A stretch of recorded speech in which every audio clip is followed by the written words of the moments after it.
And it hits me, oh my gosh, this is that triangle. You know, there's explanation for everything that occurred in the Rendlesham Forest incident that doesn't involve aliens at all. It was completely silent. It comes right over our heads. He saw a classic flying saucer really standing in the clearing. He turned over to my father and held his hand, and he looked in his eyes and he said, "We're not alone." Welcome to Podcast UFO with Martin Willis and Michael Lauk. Please remember to visit the website podcastufo.com. Check out the latest blogs and forums, and while you're there, don't forget to like our very active Facebook page. Hello and welcome to the show. I'm Martin Willis, your host. Michael Lauk will be joining us in a sec for the news. Today's podcast is number 72. We have an enjoyable guest, Nick Redfern. He'll talk about his new book, which is basically on missing government files worldwide. Very interesting. And I'll also ask him about his thoughts on the Roswell case and a lot more. So, Michael, what's going on with the news? We actually have a pretty busy news week, starting with a new book that explores how aliens may develop and look. Don Lincoln's new book, Alien Universe, will explore our fictional stories of alien civilizations and the possible ways real intelligent life may develop on other planets. Lincoln is, by trade, a physicist, and said in an NBC interview, "It is not just fiction. It is not just pretend. There's some real scientific thinking going on." The book is now available on Amazon. Yes, I embedded the movie clip that's in that right on the show notes. It's a really interesting little clip by NBC News. And also, I kind of like this guy. I'd like to get him on the show. He says his book's not aimed at ufology per se, but he makes a lot of nice scientific points, and I like that type of thing. I'd like to have him on. All right, the Heartland UFO Summit. The Heartland UFO Summit was last weekend, at least if you are listening to this podcast close to its Friday, November 1st release date. It had a great lineup, including Richard Dolan and organizer Sam Maranto. So for a special report on how it went, here is Sam Maranto. Well, thanks, Mike. It was a great turnout as far as people and interesting ideas. My God, people had questions left and right. And Richard, of course, always does a stellar job. Of course, with us also was David Mahler with his new book on triangular UFOs, an assessment of the situation. Then we had, of course, our good friend Donald Schmidt talking about revelations from Roswell and his new book on the Wright-Patterson Air Force Base. We also had a gentleman who hasn't made his appearance in some time, physicist and scientific ufologist Vic Connor, who spoke about different scientific principles and, of course, our extension into travel and how things are basically moving quicker than we think. So the thought of speed of light travel is something more practical and a possibility than what we may think. In a civilization far more advanced than us may very well be doing that. And one of the people you just mentioned, well, actually a couple of them, hopefully will be on the show soon. I've been going back and forth with Richard Dolan, trying to get him on, and also David Mahler. Love to have him on the show about triangular UFOs. There's seems to be a lot going on with those type of vehicles spotted up in the sky. Yep. In Illinois, we had a number of cases. Of course, he worked on the 2000 January 4th and 5th case. And we also have new developments on that case. We have witnesses that came forward just in the last year who've seen the object earlier that evening in Plainfield and one individual in Berwyn, Illinois. Is that the Tinley Park? Nope. This is the UFOs over Illinois, the police officers chasing the large triangular object. We also have a gentleman who was a fire, what was he, a fire chief? Or he had some, I forgot what his designation was in the fire department. But anyways, in Missouri that evening, they also chased it through a number of states and were directly underneath it with a number of police officers. Unfortunately, their video cameras did not tilt up, so they were unable to videotape it, but they had descriptions like you wouldn't believe, and the gentleman actually makes a model of it, or made a number of models, and this is clearly not a conventional aircraft by any stretch of the imagination. Anybody thinking that, well, just get the information. Yeah. Well, Sam, it's always a pleasure talking to you, and we'll definitely have you back on the show sometime. Thanks, Sam. Thank you much. All right. Thanks for checking in. Dark matter detector has found nothing. Scientists with the Large Underground Xenon, or LUX, dark matter experiment, which runs what is believed to be the most sensitive dark matter detector ever built, have announced that in the first 3 months they have found nothing. This lack of discovery is actually important because it eliminates certain particles theorized to make up dark matter. The LUX experiment will run through the end of next year. You know, if I was a betting man, maybe we should open like online betting on this, whether they're going to find it or not. I got $20 saying they'll never find anything. Are you sure you know what you're getting into with that?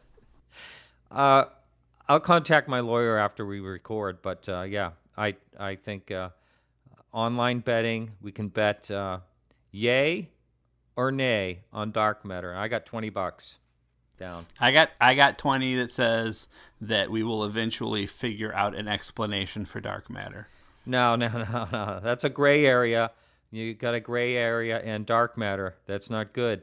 No. But dark matter is itself just insert mass here to solve a group of equations to figure out the. I mean, it's a very open-ended thing. So I say we find a solution. No, it's detecting dark matter. Detecting. That's what I'm laying my $20 on.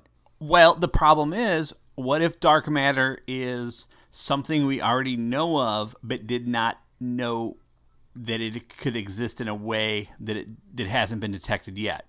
What if what dark matter is the fact that everything is so much bigger than we initially thought, or that certain things, as you get out to the edge of the universe, are for some reason much more massive than we believe them to be. All those could actually be, in their own weird way, dark matter. So I say we come up with a solution, and I also say we eventually. I'm not capping it. So there. It sounds like you're a little soft on the betting. Okay, here's how the betting goes out there. It's either dark matter exists and they find it with this detector, or they don't. So I got $20 saying they don't, and we'll leave it at that. Are we still friends? Yeah. Okay, yeah. All right. So let's move on. Blimp scans Colorado River. A white blimp known as Skyship 600 or Cloud Lab has been cruising the skies over the Colorado River collecting data for an upcoming BBC documentary. The 68-foot-tall airship is traveling from coast to coast and may inspire UFO reports in areas not expecting to see a blimp in the air. If you see a UFO, you might want to check and see if the BBC's Cloud Lab is in your area.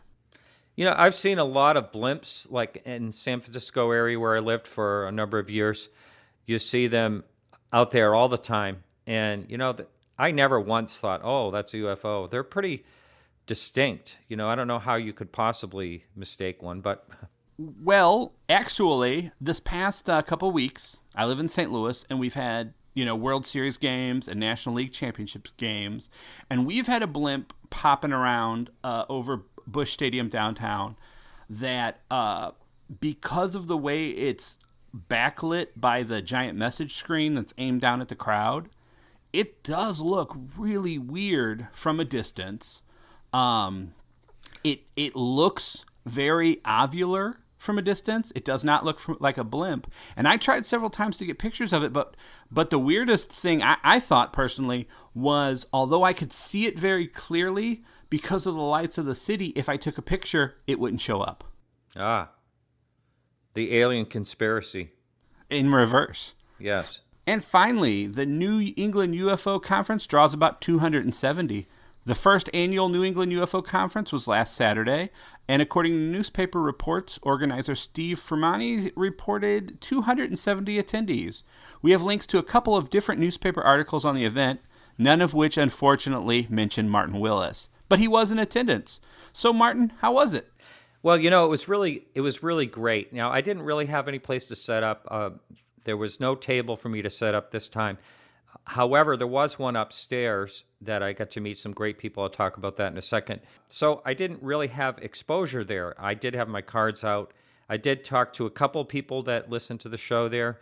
But again, nobody, I just didn't really it just didn't really work out the way I thought it was going to. But here's the good thing. I went upstairs where I was supposed to go, had a table up there with Ben and Paul Eno, and they have a radio show that's listened to in several cities called Behind the Paranormal. I'm actually going to be on their show November 17th, which is a Sunday night at 7 to 8 p.m. And I recorded a clip with them. It's a father-son team, and really pleasant, really nice people. And here's the clip right here. All right, I'm actually giving a little plug here because I'm with these great guys here at the New England UFO Conference. And I am with Paul and Ben Eno, and they have Behind the Paranormal, which is, you're out of Rhode Island, is that right? That's correct, Mark. Yeah, unfortunately. And let's hear about your associated with CBS Radio. And can you talk a little bit about your show? And I'll put this in our news segment. Well, thank you, Martin. Yes, we have two versions of the show, Behind the Paranormal with Paul and Ben Eno, on Sunday evenings. We are in 4 cities, Boston, Pittsburgh, Detroit, and Seattle, on the CBS New Sky part of the CBS network. And on Mondays, we're on a New England station, WOON, 1240 AM out of northern Rhode Island, serves the Boston Providence and market. onworldwide.com. And onworldwide.com. And could someone listen to your show as a podcast? Everybody can. If you really want to check it out, you can go to www.behindtheparanormal.com, and we have over 500 free podcasts on there. They're all free for download. Yeah, you can just pick them up, listen to them whenever you want. We've had people who are trying to go through all of the podcasts at once, and they're having a lot of trouble trying to get to it. You two and I have interviewed a lot of the same people. But let's talk quickly about the Rendlesham Forest situation. That's amazing.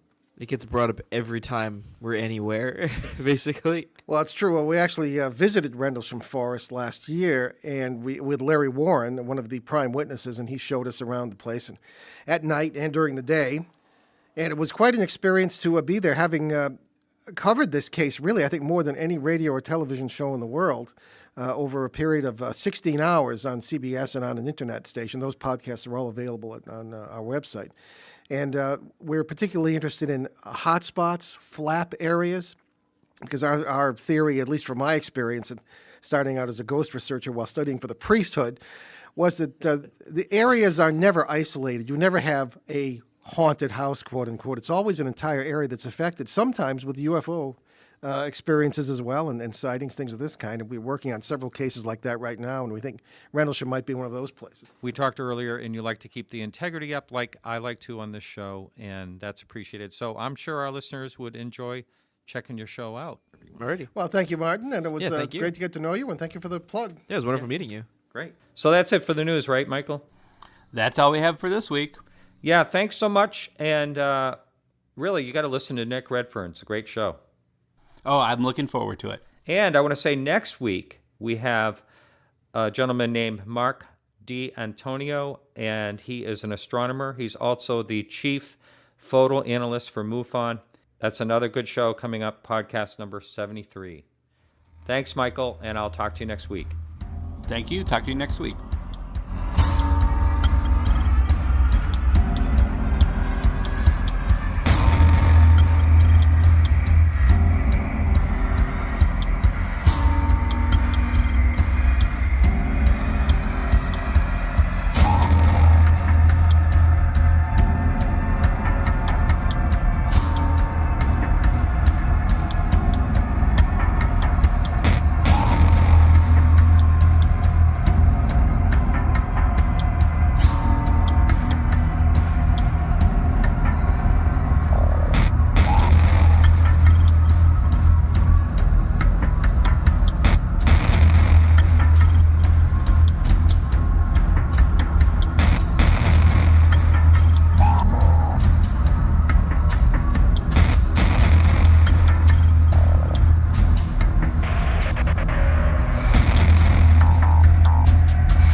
Okay, I'm with Nick Redfern. Nick, where are you? You're in Texas, aren't you?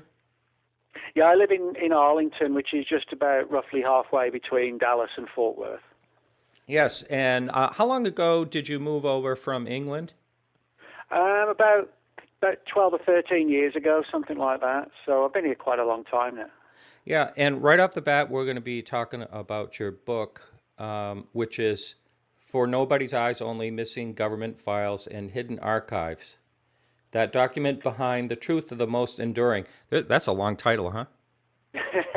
Yeah, New Page Books, who publish it, they, for some reason, they really like to sort of have long subtitles, which sort of gets to the heart of the the crux of the book, I guess. And you are a publisher of many books. How many books in total have you written? I think I've done about 26, 27, something like that. But I've always got sort of one or two books on the go in terms of writing them. So, and I've been doing that. I've been writing books for about 20 years, but worked sort of in the field of journalism for about 25 altogether. Yeah. Now, I know you you write on all kinds of topics, which I think are quite fascinating, and UFOs are one of those topics. What got you interested in, let's just say, things out of the box, the paranormal or whatever? Sure. What started you on that path?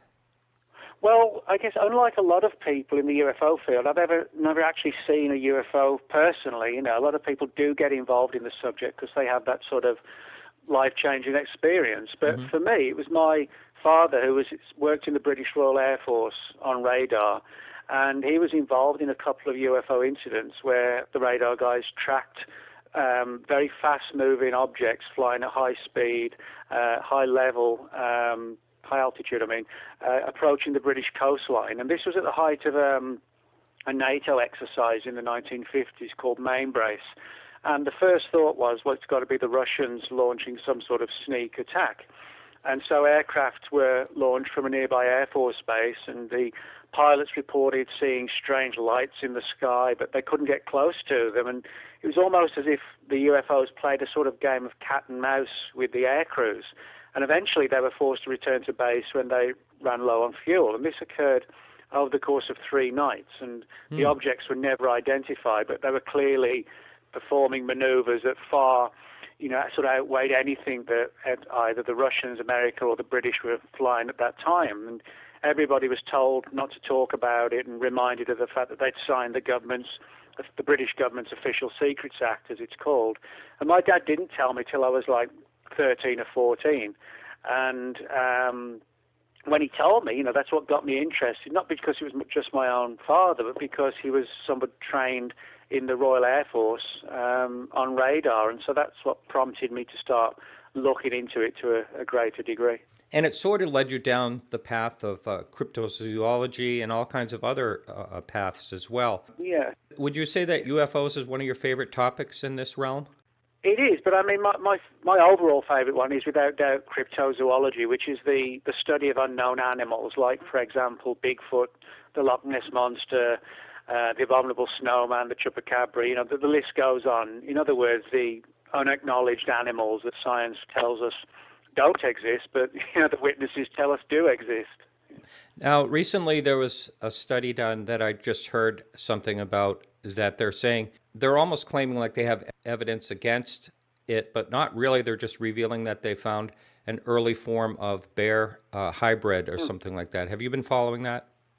Yeah, this is a story that relates to the abominable snowman. It's actually not a new story, the idea being that there could be some form of large bear in the Himalayas, which is responsible for sightings of the Yeti. Now, the ironic thing is that I don't think there's any cryptozoologist out there who doesn't think that sometimes, bears, particularly when they're standing on hind legs and seen very fleetingly, might be mistaken for, something like a Bigfoot or a Yeti. Mm-hmm. The problem is, with this particular theory, is that almost exclusively the abominable snowman is seen walking on 2 legs for a lengthy period of time. But bears don't do that. They'll stand up on their hind legs, and they can certainly walk on their hind legs, but they don't do it exclusively, or even for the most part. They will walk on 4 legs.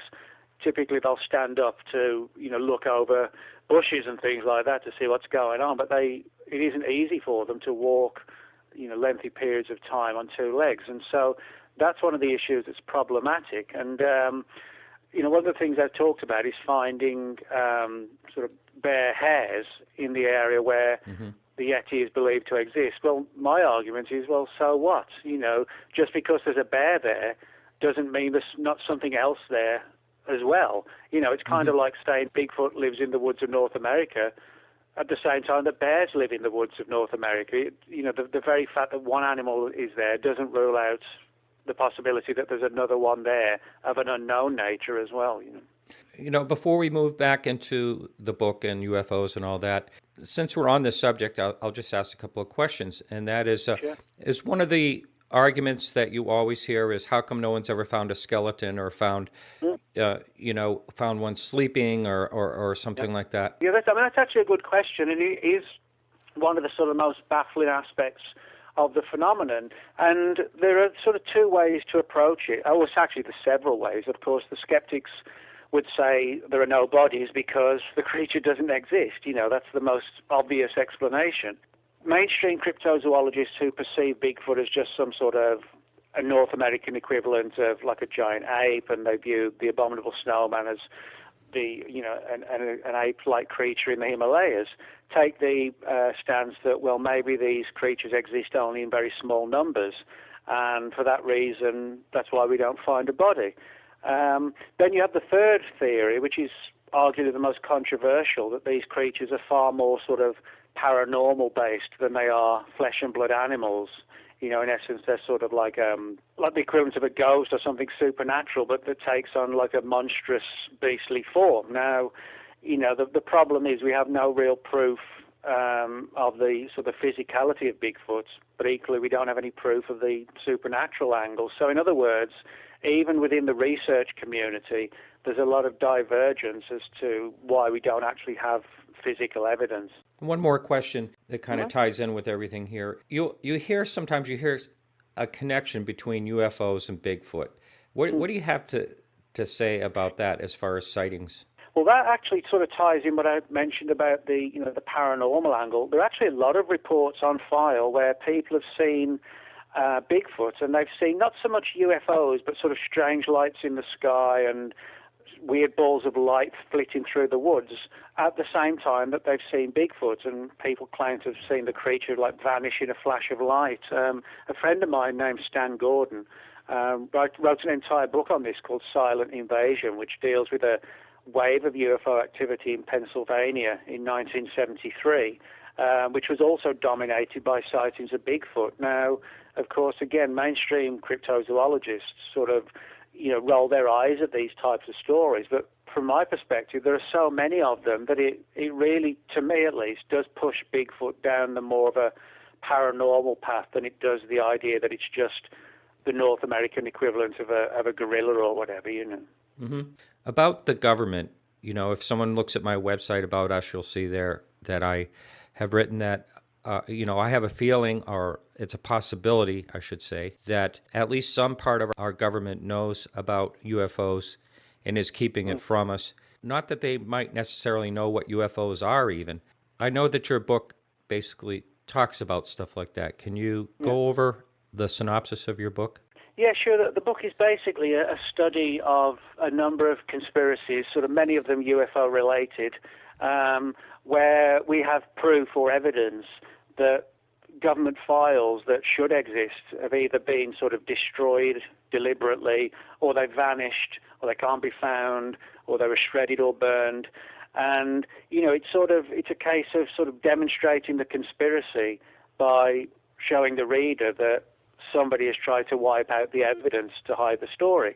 And, if this only happened once or twice, you could just put it down to, just bureaucratic mistakes where somebody threw something out when they shouldn't have. But we find it all around the world where, government agencies have said, well, we've gone looking for the files, but sorry, we destroyed them years ago, or they got burned, or, et cetera, et cetera. And, the big question is who's doing this and why?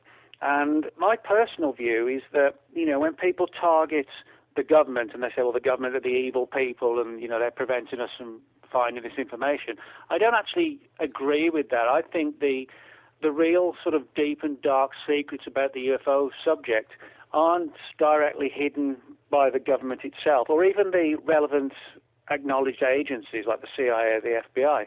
I think the secrets are hidden more likely by some sort of shadow type organization that is almost like a shadow government that isn't sort of necessarily acknowledged to exist, and perhaps even Congress and people like this don't even know about it, because it's so deeply buried in the official infrastructure. So I don't sort of portray, like the FBI, the CIA, whoever is the bad guys. I don't think they're the people hiding the truth. They may ironically have a lot of data, but they may not be the people who, are hiding the truth, the facts. I think that sort of goes to another much deeper level that we haven't yet even hardly begun to penetrate, I think. Mm-hmm. So this kind of leads me to the kind of bizarre story of Chase Brandon saying he found a file box named Roswell, which is kind of bizarre. What's your take on that whole situation?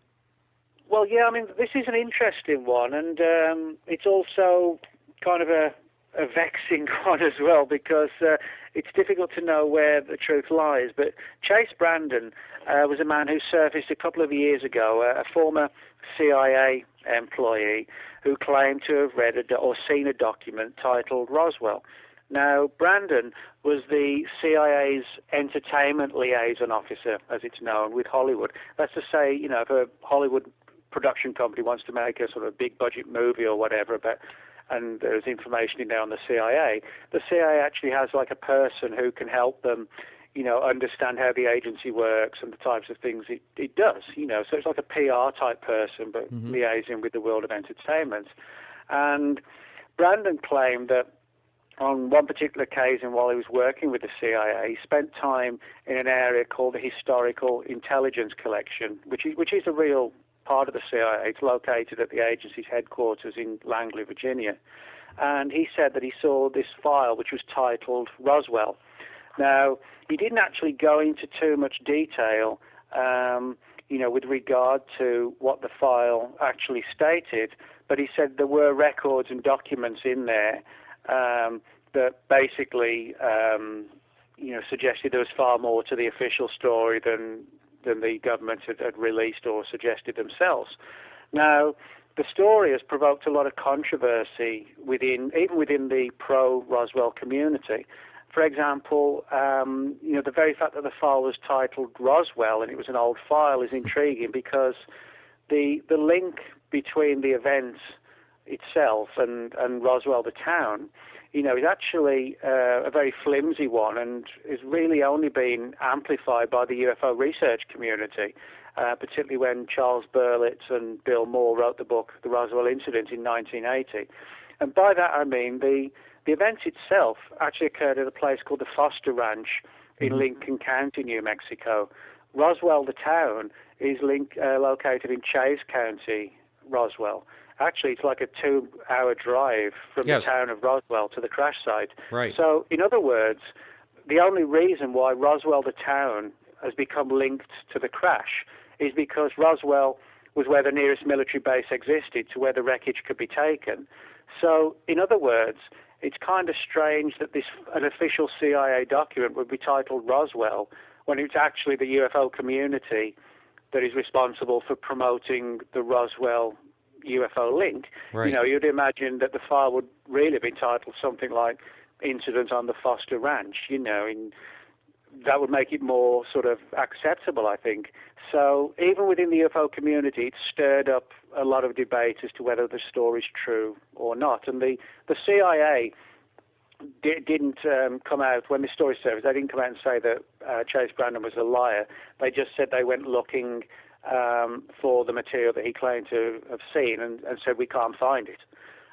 So some people have suggested that might have been the CIA's tactful way of not wanting to sort of besmirch the character of one of their employees, but also not having to sort of openly comment outright on his claims. But, the onus is on him to explain more. He was the one that came forward with the story, and so far, we're sort of limited in what information we've got.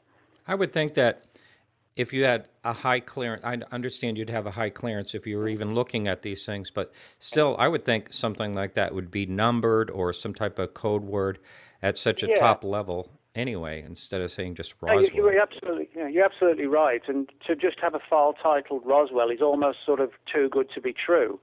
I mean, that's the problem why I think it's been so difficult to access official files on Roswell, because people assume it's going to be under a file title like Roswell UFO crash, which, would be bizarre. It would be titled something far more bureaucratic in nature, which is typically the way all agencies around the world work, Mm-hmm. The last show I just had, Michael Lauk, who does the news with me, mentioned that you had a different type of take on Roswell. Can you talk about that, if it's true?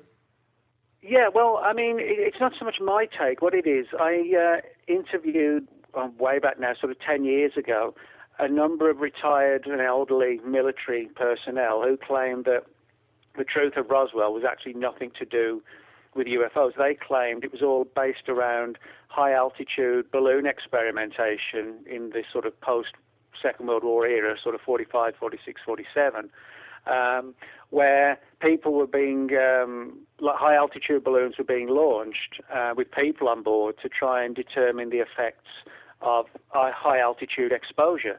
But this is obviously pre-space, the space race, etc., with the Soviets, but it was sort of very early and highly secret experimentation to try and understand how the human body would react to high-altitude exposure. And that some of these experiments involved sort of gigantic balloon arrays that would take these sort of gondola-type constructions into the sky, and then they would come down, and the people would be tested, etc. And supposedly, according to the people I spoke to at least, one of these huge balloons and one of these gondolas with 4 or 5 so-called passengers on board crashed to Earth off range. It was supposed to come down on the White Sands Missile Range, which is this heavily guarded area of New Mexico, a military installation, but it went off course and supposedly came down on the Foster Ranch. And in a worst-case scenario, the rancher stumbled across the wreckage and the bodies of the crew before the military could get there, and he told the local police, who then went into Roswell, and then the media picked up the story. It all blew out of proportion before the military could get put the lid down on it. And so they come up with this story about it being a weather balloon and a flying saucer to hide the fact that they didn't want the Russians to find out how advanced the sort of research was into high-altitude technology back in 47, at the height of the beginnings, I should say, of the Cold War. Now, I'll be the first to admit that a number of the people I interviewed turned out to have backgrounds in the field of disinformation. So it's sort of, were they spreading this story to hide the UFO truth, or was this the truth and the UFO angle was a cover story? And, even for me, even to this day, 10 years or so after I interviewed these people, actually 12 in one of the cases, I'll be the first to admit I truthfully don't know which way, it goes. It's one of these situations where it's so baffling and there's so many mirrors and, mirrors within mirrors that you just really don't know who's telling the truth and who's creating a cover story. But that was what the gist of it was, sort of high-altitude secret balloon experiments using people. Wow. That really does add a little bit of a mix to the whole thing, doesn't it?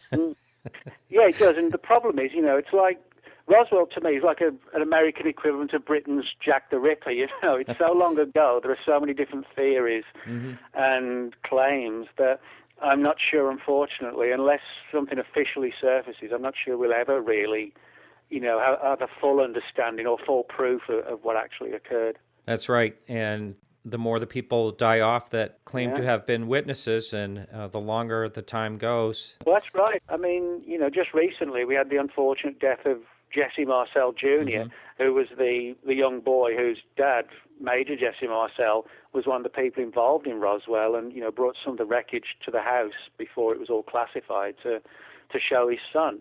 And, Jesse Marcel Jr. was like 11 years old, and he just recently died. He was nearly 80. And that demonstrates how long ago Roswell actually occurred. It's 60, next year it'll be 67 years ago. We're talking now almost about 70 years, 2/3 of a century, which makes it, every year that goes by, it becomes more and more difficult to prove anything on the case, really. Yeah, and they're still having digs. They're having a dig out there, I believe, next month.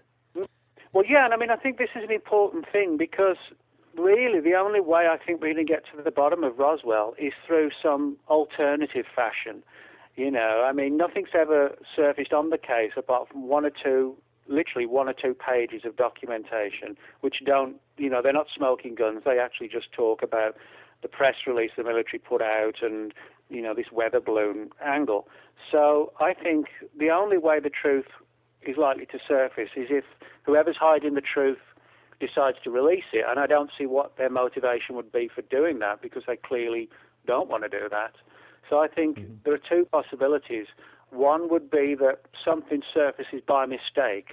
That's to say, perhaps a document or a file got misfiled and it surfaces one day and then, you know, blows the whole thing wide open. Perhaps, you know, somebody requests something through the Freedom of Information Act and it's mistakenly released. And the other scenario is, you know, in connection with things like this dig that's going to go ahead, where people will be digging out at the original crash site and trying to, you know, find remnants and scraps of material that might have got buried or, you know, ended up in even something like a rabbit hole or something, you know, just blew in there 70 years ago and still wedged inside one of these sort of an underground crevice or whatever. And, I mean, the chances of finding something might be slim. But on the other hand, I think if we don't go looking, we're definitely not going to find anything. So in that sense, it's worth at least trying. That's right. Now, have you been following the people that claim they have 2 slides of Roswell aliens? Have you been following that at all? Yes, I have. I know a few little bits about it, but I haven't seen anything. You know, there's this claim that there is like a slide or two which shows something like a body.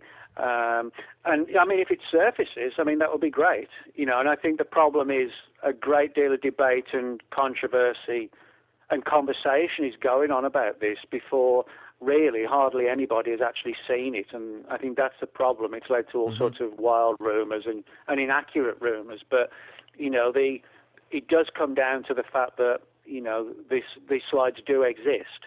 The big question is what they show and, you know, will we see them? And are they actually related, you know, to the Roswell story directly?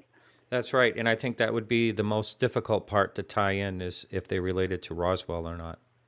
Yeah, I mean, these are bigger issues that I think the so-called Dream Team, which is comprised of various Roswell researchers, you know, they're looking into it and have been and have uncovered some intriguing information. But, you know, I guess for the rest of us, it's really sort of a case of wait and see what surfaces and when it surfaces, you know. In your experience in researching the UFO field, what is the most intriguing case in your mind? Well, I mean, there are a lot of them. I would say pretty much near the top of the list, though, would be what I would consider to be like a British Roswell, and that was the series of UFO landings and encounters in Rendlesham Forest on the east coast of England in December 1980, where over the course of December the 26th to the 28th, there was multiple UFO encounters in Rendlesham Forest, which backs onto 2 military bases, Bentwaters and Woodbridge, which are now closed down. But back in 1980, they're both British Royal Air Force bases, but one was leased out to an American contingent, you know, in the event that, again, the Soviets launched a sneak attack, that it would help, you know, sort of defend any assault on mainland Europe. But what's intriguing about the Rendlesham story, and the reason I include this in the book, is because there's demonstrable evidence that files on the case have vanished. I mean, one classic example is that if we look at the story of a man named George Wilde. George Wilde had a senior position in the British prison service at the time the Rendlesham case occurred. And he spoke with senior personnel who told him that a nearby prison called High Point Prison was primed for evacuation at the height of the UFO encounters. And Georgina Bruni, who was also a Rendlesham researcher who wrote a book called You Can't Tell the People, all about the case, she found evidence of 2 further prisons which were primed for evacuation on the same night, suggesting that something very serious was going down, to where the government was in a panic state and was, getting ready to evacuate, but not just the prisoners, but also possibly the people from the local towns and villages. Now, that in itself is an intriguing story alone, but a few years ago, about 10 years ago now, the late Lord Hill Norton, who was a former British Chief of Defence Staff, he actually tabled the British government and said, I want to see the governor's logbook from High Point Prison for December 1980 to see if there's anything in there about this planned evacuation of High Point Prison. And the government grudgingly, even though he was a former Chief of Defence Staff, the government was quite grudgingly willing to look into it. So they went looking, and what they found was that the logbook for December 1980 has gone. It's just vanished, like so many of these other cases. And again, when that happens, for me, I just cannot put that down to coincidence or accident. The very logbook that could confirm these events is gone. And that's what we're seeing time and time again in the UFO field, that significant documents that should exist seemingly don't exist anymore. And this is worldwide, obviously. So this is pretty amazing when you really think about it. Yeah, and I mean, just to go back to Roswell, I mean, in 1993, the U.S. New Mexico State Congressman Stephen Schiff approached what was at the time was called the General Accounting Office. Today it's called the Government Accountability Office, to look into Roswell. One of the most significant things they found, or rather they didn't find, was that every single outgoing message from the Roswell Army Air Force Base, as it was called at the time, from 1945 to 1949, 4 years, has vanished.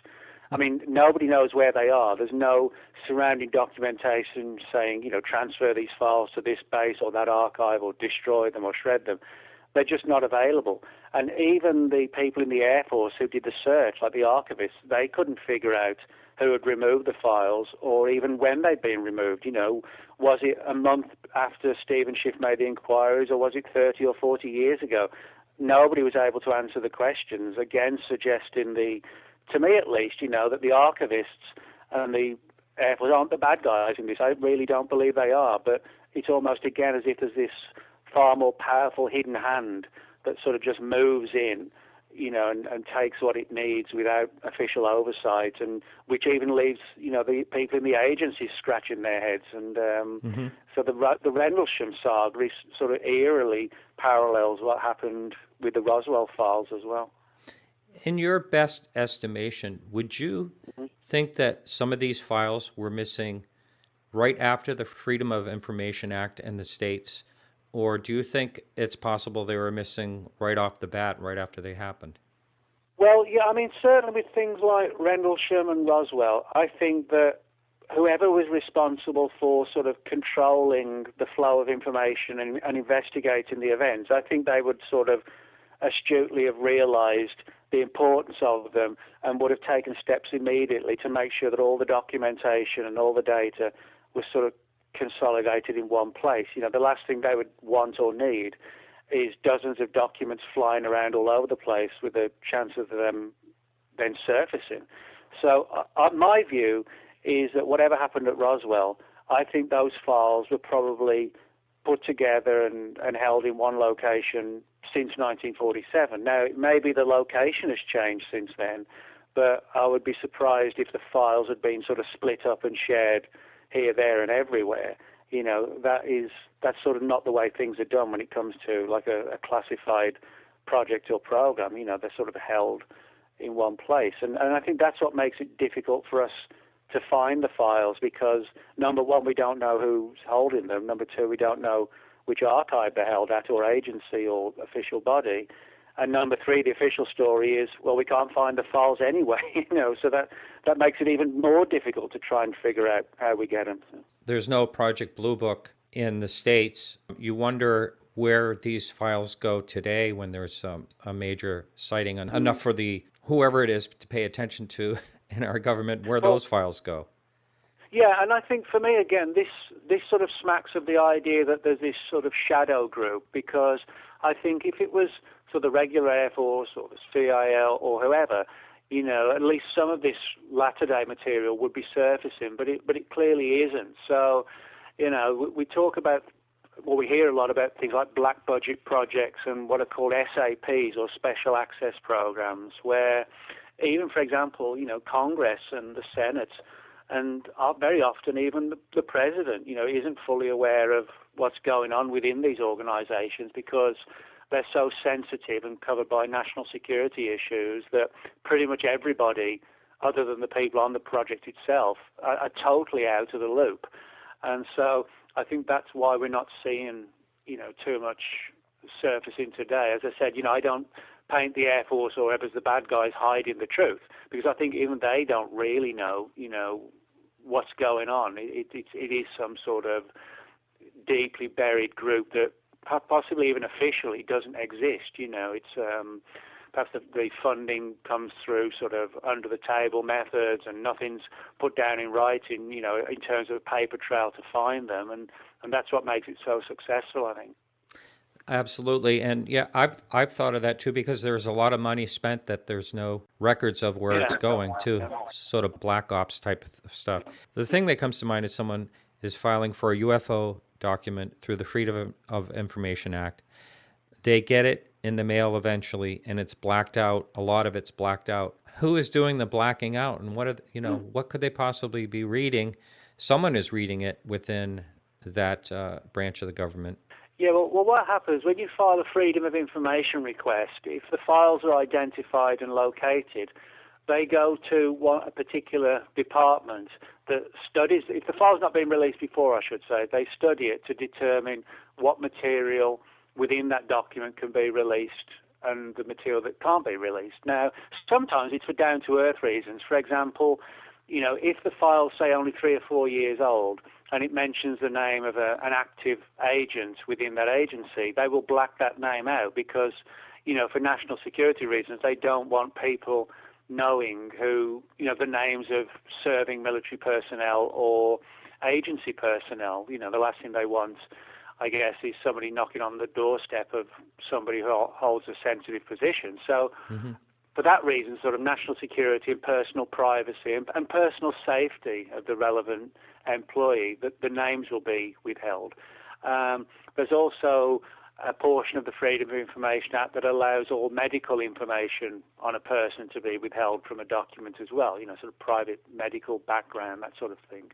But then you have what's called the classification B1, and B1 covers national security. So if there's anything in the document that has an effect or significant effect on national security, then that can be blacked out under the terms of the B1 aspect of the Freedom of Information Act. And so, in other words, the people who review the files have a high enough clearance to where they are allowed to read the material, and then a determination is made within the agency and other departments as to whether or not that data can be released. Now, obviously, in latter-day files, more often than not, anything with an effect on national security gets withheld. But if you look back at some of the earlier files from, say, the 50s and 60s, where perhaps the secret involved, not necessarily a UFO secret, but whatever it was, isn't necessarily relative to today, it's sort of 50, 40 years old, that often that material will be released because it has no sort of ongoing effect in today's world. So it very much depends on the content and the age of the document and, how decisions are made to whether or not it's going to impact upon national security if it's released or not. Now, going across the board on all that you researched for this particular book, what do you think is the most intriguing missing files? Well, I mean, for me, one of the most fascinating stories, and it's a controversial one, relates to Marilyn Monroe and her death in 1962, which, a lot of people still view as a suspicious event, not just sort of an accident or suicide, but outright murder. The FBI have actually been very good about releasing all their files on Marilyn Monroe. You can find them at their website called The Vault. And again, this is why I don't paint, the government agencies as the bad guys, because the FBI has been very good, as I said, at releasing their files. But we do still get these stories about, the idea that she was murdered and, possibly by government agents, some people say. Others suggest, again, like some shadow group that has hired assassins on its books, and to where there's like plausible deniability because there's actually no direct government involvement. It's sort of, farmed out to hired hands, so to speak. But the story is a very controversial story. Suggests that when Marilyn Monroe was having an affair with President Kennedy in the early 1960s, that he supposedly confided in her details of various government secrets, presumably trying to impress her into the bedroom, so to speak. And these related to things like the Cuban Missile Crisis and the Bay of Pigs invasion that, was the planned invasion of Cuba, and the relationship with the Russians. And one of the stories is that Kennedy supposedly told her about a secret trip he made to what he described as a secret airbase, where he was shown, quote, bodies and things from outer space. Sort of the implication being, at least, that it was wreckage akin to sort of what was found at Roswell and bodies and so forth. And she supposedly wrote this in what she called her Diary of Secrets. And Marilyn Monroe did actually have this sort of Diary of Secrets, as it was called. A lot of people portray her as like this sort of dumb, crazy blonde, but she actually wasn't. She had a deep interest in politics and, the world stage, etc. And she had a great memory, and she would write all this stuff down that the Kennedys told her and that she got from other sources as well. And all we know for sure is that after her death in August 1962, her diary, people who worked in the coroner's office said it was taken in there with all her, her private belongings, but it vanished after a couple of days and nobody knew what happened to it, and it's not been seen since. But it was sort of like a hefty leather-bound journal. And she supposedly over the years had a number of these, but there was this particular one that sort of chronicled everything that the Kennedys told her. And again, this sort of demonstrates kind of a similar angle where it's not government files that have vanished, but it's a private journal from someone talking about government files.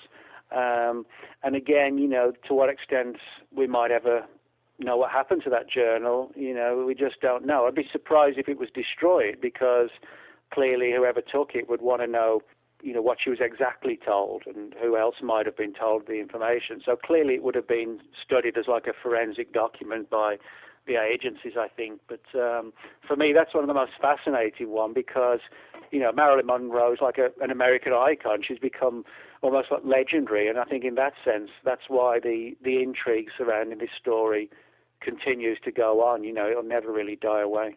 Right. I can back that up about Marilyn Monroe, because I went over some unknown documents of hers about two or 3 years ago, and she was absolutely brilliant. I was kind of shocked after reading some of her notes. No one could ever make a fake journal and put it out there, because her handwriting is very unique. She was a very intense person, and she absolutely wrote down everything that was in her mind. Some of the things I read kind of blew me away. And she was a very, very, very clever, intelligent, witty person. But it's this image, sort of like the crazy Hollywood blonde. And I think her big downfall was that she was very emotional and, at times emotionally unstable. And that sort of, worked against her. If she didn't have that aspect to her character, I don't think she probably would have ended up how she did. But unfortunately, she did, but that didn't take away the fact that, she took a great deal of notice, of world politics and things like that. So. Yeah. Well, Nick, this has been really intriguing. It's been a real enjoyable talk with you today. I've really, really liked it a lot. Oh, well, thanks, Martin. I appreciate having me on the show. Thanks. And what is your website? Well, people can reach me at Nick Redfern 14, which is FORTEAN, nickredfern14.blogspot.com.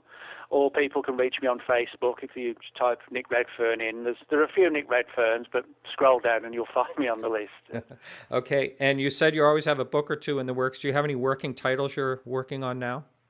Yeah, I've got one which comes out in June of next year. It's called Close Encounters of the Fatal Kind, and it's all about mysterious deaths within the UFO field of researchers and witnesses and people like that. So. I had a conversation with Peter Robbins about that situation. That's very interesting. Yeah, it's one that often sort of gets it gets touched on, but a lot of people dismiss it as, oh, well, that's just too over the top. But when you look into it, you actually find there are a lot of very weird and sinister deaths in the field, going way back to the 1940s even. Right. All right, so thanks so much. All right. Well, thanks, Martin. Thanks a lot. Thank you for listening to our show, and please remember to check out our website, podcastufo.com, for the latest blogs and forums. We will be back next week. Thanks again, and remember, keep your eyes to the sky.